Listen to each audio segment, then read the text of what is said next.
সুপ্রভাত বন্ধুরা, আমি অনু, হ্যাপি লাইফ উইথ অনুর আর একটা নতুন ব্লগে আপনাদের সকলকে জানাই অনেক অনেক স্বাগত। পুজো তো চলেই এলো, সংসারের খুঁটিনাটি কাজকর্ম অনেক রয়েছে, কেনাকাটা, তার মধ্যে সমস্তটা ম্যানেজ করতে হয় আমাদের গৃহিণীদের।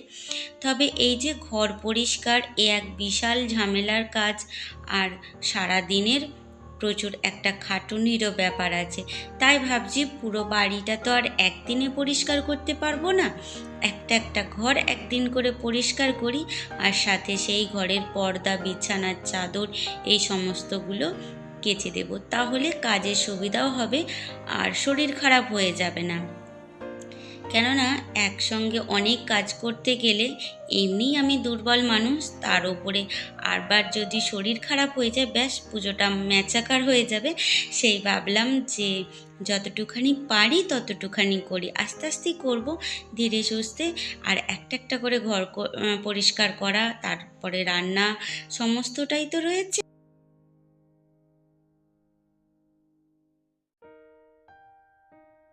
আর এইভাবে যদি আমরা একটা রুটিন তৈরি করে নিই যে এরপরে এটা করব, আর সেটা কিন্তু সময়ের মধ্যেও হয়ে যায়, আর ধীরে সুস্থে পুরো কাজটাই কিন্তু হয়ে যায়। বন্ধুরা, ভিডিওর এই পর্যায়ে এসে আপনাদের যদি ভিডিওটা ভালো লাগে তাহলে চ্যানেলটা সাবস্ক্রাইব করে পাশে থাকবেন আর একটা মিষ্টি কমেন্ট করে দেবেন। আপনারা চাইলেও এইভাবে একটা রুটিন তৈরি করে নিন যে আজকে ঘর পরিষ্কার করব, কালকে বারান্দা পরিষ্কার করব, এইভাবে। তাহলে বেশি আর কাজের চাপ থাকে না, আর সময় মতো রান্না, খাওয়া দাওয়া, পরিষ্কার সমস্তটাই হয়।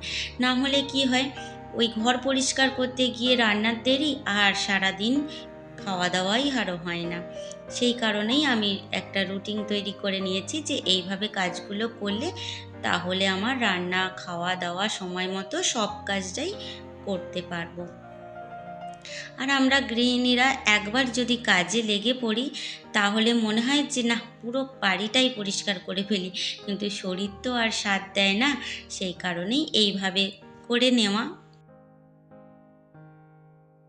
আর এটা শুধু আমার বাড়ির গল্প নয়, পুজোর সময় প্রায় সকলের বাড়িরই গল্প, প্রায় কেন সব বাড়িরই একই গল্প, যে চারিদিক পরিষ্কার করতে হবে, কাচাকুচি অনেক বিষয়। আমাদের এমনিতেই রোজের কাচাকুচি তো রয়েইছে, কিন্তু এই পুজোর সময় আলাদাই একটা কাজের চাপ থাকে। সেটা সারা দিনের সমস্ত রুটিন বাদেও এই চাপটা কিন্তু পড়ে। আর এই কাজগুলো যদি আমরা সময় করে করে নিতে পারি, শরীরের দিকেও একটু যত্নশীল হওয়া যায়। কেন অনেক বেলা করে খেলে শরীর খারাপেরও ভয় থাকে, সেই জন্যই সময় মতো সমস্ত কাজটাই করা উচিত। আসলে নিজেরা যেমন একটা সাজো সাজো রব থাকে পুজোর সময় এলেই, তেমনি মনে হয় বাড়িটাকেও সুন্দর করে পরিপাটি করে একটু সাজিয়ে তুলি আর কি। সাজো সাজো রব বাড়ির ক্ষেত্রেও হয়ে ওঠে। সেই কারণে এই ঘরটা তো পরিষ্কার আজকে করে নিলাম, বাকি রয়েছে মায়ের ঘরটা, তারপর নিচের দুটো ঘর তো রয়েছে। এই ঘরটা কালকে করে নেব, একদিনে আর পারবো না বললাম তো। আর কিছু জামা কাপড়ও আছে, সেগুলোও ভাঁজ করে নেব। আসলে কি বলুন তো, ওয়েদারটা ভালো নয়, কখনো রোদ্দুর আবার কখনো বৃষ্টি নেমে আসছে। যে কটা জামা কাপড় কাচতে পারছি, যত তাড়াতাড়ি শুকিয়ে যাবে সেগুলো ভাঁজ করে তুলে রাখলেই মনটা শান্তি হয়। না হলে মনে হবে যে সব পড়ে রয়েছে। আর এই শাড়িটা কালকে ওই যে পুজো করেছিলাম, ঠাকুর পুজো করেছিলাম, তো একবারটি পরেছিলাম, সেই কারণে আর এটা কেচে দিলাম না, তুলে রাখলাম। এমনি পুজোর শাড়ি খুব একটা এঁটো কাটা তো হয় না, মানে খাওয়া দাওয়া তো এই শাড়ি পরে হয় না, আর কাচি না, পরিষ্কার করে ভাঁজ করে তুলে রাখে। আর এইভাবে ছোট্ট করে ভাঁজ করে যদি রাখা যায় তাহলে কিন্তু আলমারির মধ্যে অনেকটা জায়গাও পাওয়া যায়, আর শাড়িটা বেশ সুন্দরভাবে থাকে।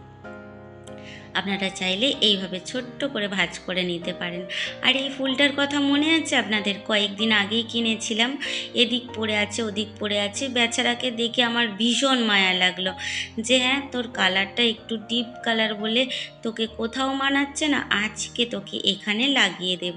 ওই যে একটা চিরুনি ডিজাইন গ্লাস মতো এনেছিলাম প্লাস্টিকের, ওটাই টব বানিয়ে ফেলেছি।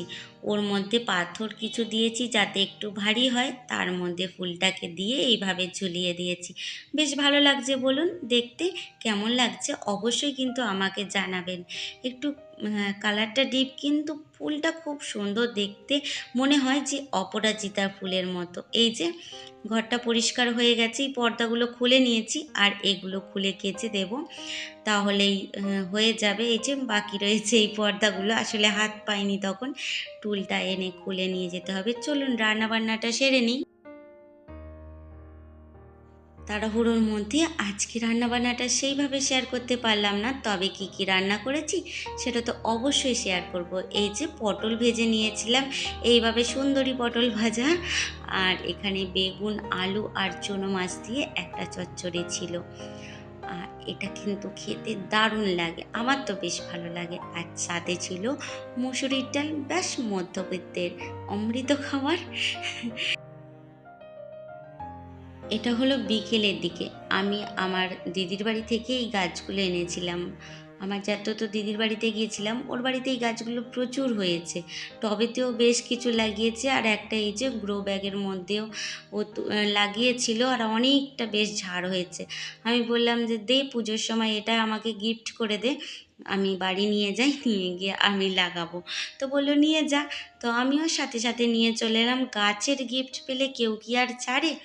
ভেবেছিলাম বিকেলবেলায় লাগিয়ে ফেলবো, কিন্তু আজকে দুপুরের পর থেকে আকাশটা মেঘলা। এখন এই যে বিকেল যদিও, কিন্তু অন্ধকার করে রয়েছে আর টিপ টিপ করে বৃষ্টি পড়ছে। এই ওয়েদারে গাছ লাগাতে ভালো লাগে, বলুন তো?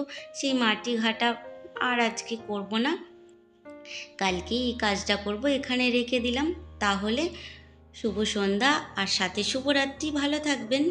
ভালো লাগলে চ্যানেলটা সাবস্ক্রাইব করে কমেন্ট শেয়ার করে পাশে থাকবেন। আজ আসি।